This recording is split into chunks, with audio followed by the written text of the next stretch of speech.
निवडणुकीमध्ये पिंपरी चिंचवड पालिकेत दोन्ही राष्ट्रवादी एकत्र लढणार अशी घोषणा स्वतः अजित पवारांनी केली आहे। यावरून आता TV9 मराठीच्या बातमीवरती शिक्कामोर्तब झालेला आहे। दोन्ही परिवार एकत्र येत आहेत असंही यावेळेला दादांनी म्हटलेलं आहे। शरद पवारांची राष्ट्रवादी तुतारी आणि अजित पवारांची राष्ट्रवादी घड्याळ चिन्हावरती लढणार असल्याची माहिती मिळते।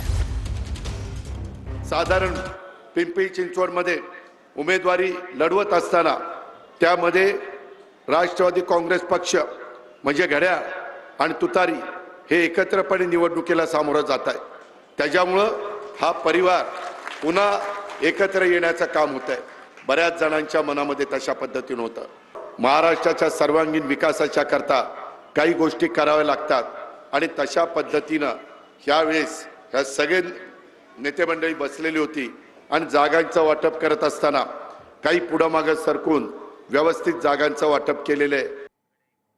तर मुंबईमध्ये अजित पवारांच्या राष्ट्रवादीची पहिली यादी जाहीर करण्यात आली आहे। मुंबई महापालिकेमध्ये राष्ट्रवादीच्या पहिल्या 37 उमेदवारांची यादी जाहीर करण्यात आली आहे। मुंबईमध्ये अजित पवारांच्या राष्ट्रवादीचा स्वबळाचा नारा पाहायला मिळतो। राष्ट्रवादी काँग्रेस पार्टीचे आमचे राष्ट्रीय अध्यक्ष अजितदादा पवार, आमचे प्रदेश अध्यक्ष सुनील तटकरेजी, आमचे राष्ट्रीय कार्याध्यक्ष प्रफुल्लभाई पटेलच्या सूचनेनुसार आम्ही स्वबळाचा नारा देऊन आम्ही पुढे एकटाच राष्ट्रवादी काँग्रेस पार्टी BMCच्या निवडणूक लढणार आणि आमची आज फर्स्ट यादी आम्ही प्रसिद्धीसाठी तुमच्याकडे देणार आहे। आमचे बृहन्मुंबई महानगरपालिका 2026 सार्वत्रिक निवडणूक करिता उमेदवारांची पहिली यादी म्हणजे आमच्याकडे 37 उमेदवारांची आम्ही फर्स्ट लिस्ट रिलीज करणार आहे। तर अजित पवारांच्या राष्ट्रवादीकडून मल्लिक कुटुंबातील 3 जणांना निवडणुकीचं तिकीट देण्यात आलंय। राष्ट्रवादी काँग्रेस पक्षाकडून मल्लिक कुटुंबातून यंदा 3 जण निवडणुकीच्या रिंगणात असणार आहेत। नवाब मलिक यांचे भाऊ कप्तान मलिक प्रभाग क्रमांक 165, मलिक यांची बहीण डॉक्टर सईदा खान प्रभाग क्रमांक 168, तर कप्तान मलिक यांची सून बुशरा मलिक प्रभाग क्रमांक 170 मधून निवडणूक लढणार आहेत।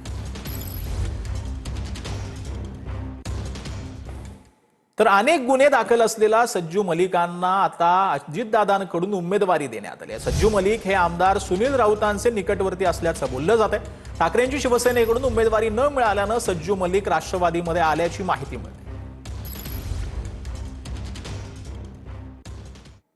तर सोलापूर मनपा निवडणुकीसाठी ठाकरेंच्या शिवसेनेची पहिली यादी जाहीर करण्यात आली आहे। ठाकरेंच्या शिवसेनेकडून 11 उमेदवारांची पहिली यादी जाहीर करण्यात आली आहे। महाविकास आघाडीमध्ये ठाकरेंची शिवसेना 30 जागा लढवणार असल्याची माहिती मिळते।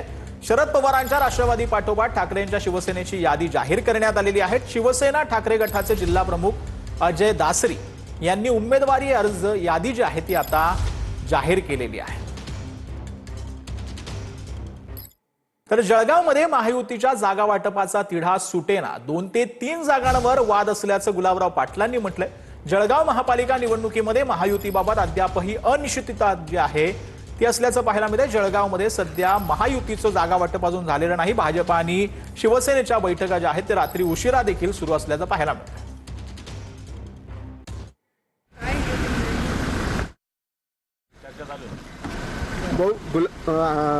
गिरीश महाजन बोलले होते की संध्याकाळपर्यंत निर्णय होणार आहे।